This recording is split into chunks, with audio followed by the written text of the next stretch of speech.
Let us talk for a moment about being in a new place of truth. You have finally come to understand that living as your soul does is your desire for this lifetime.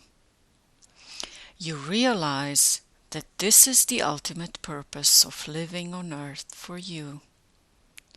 Any other desire is either a distraction from this or else complements your desire for a new life. You desire to discover more of who you really are. You are so excited about this new discovery in your life that you're bubbling over with enthusiasm. You have found a new sense of purpose. You feel it deeply, and your desire is growing. But then, what happens? After a day or two, or perhaps a week or more, you find yourself crashing down again, falling back into your old way of doing things. Because you aren't always clear about what is happening in these cases, your ego will try to step in and give you an answer. It will tell you, "Let's try again, dear. Let's climb that mountain once again." And so you begin again. This time you undertake your ascent with even greater enthusiasm. You renew your journey of spiritual attainment with the hope that this time you will find the elusive place of freedom, joy, certainty, and truth. And what happens? You climb and you fall again, once, twice, and sometimes even more often than this. As you continue repeating this experience of climbing upward and then falling back, of almost making it and then failing again, your trust begins to fade and your enthusiasm for the journey subsides. You get tired. Why is this happening to me, you might ask? Perhaps it is because you don't want to climb the mountain over and over again. You may just want to be on top of it, to just be there and rest in that place of bliss. Well, how did you manage to fall off that mountain in the first place? Ask yourself this. Was it because of your doubt and fears? Could it be that even as you were about to reach the top of the mountain, you couldn't believe that this was true?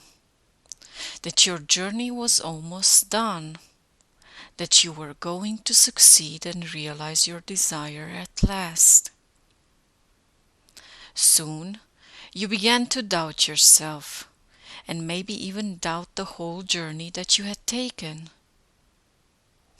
Does this sound familiar? Well, let's see now. Let's pause for a moment and consider the situation. Perhaps there's an alternative to climbing the mountain of spiritual attainment that you haven't considered before. Perhaps efforting and striving are not necessary after all. Maybe you can be done with this once and for all. How does this sound to you? How would you feel if I told you that you don't have to climb that mountain in order to feel bliss? What if I told you that you don't need to attain a higher vantage point to see the truth about you? Yes, dear friends, we invite you now to feel this. Feel this deeply.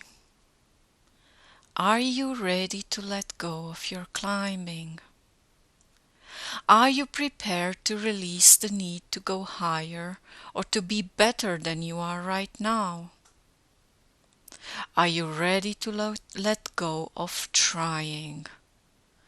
Can you see that all your efforting only reinforces in your mind the mistaken belief that you must do something in order to be who you really are?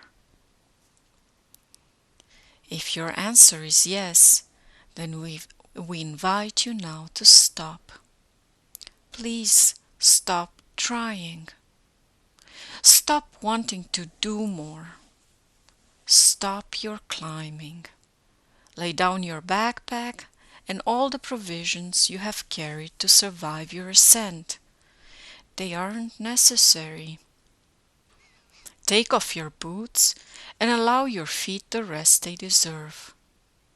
Stop and breathe deeply. Breathe and allow your mind to come to a place of relaxation. Breathe deeply.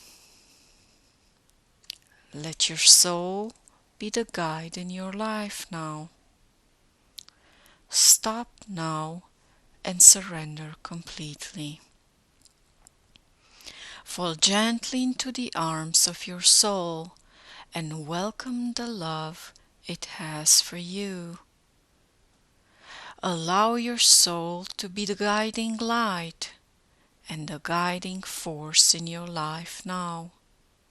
It won't push you, but it will take you into expansion. And so you will stop trying to reach something that is always out of reach. Instead, embrace the certainty of oneness with your soul and with God. Feel the peace, the comfort, and the ease that comes from knowing you don't have to do anything to attain this great being. It is who you are. Be one with yourself. Be one with your soul. Be one with God. And now, give birth to this wonderful new you in your life. Love it and support it, even as you're loved and supported by it. Indeed, it is my pleasure to surround you, my friends, in this joyful moment of your awakening. I am Saint-Germain.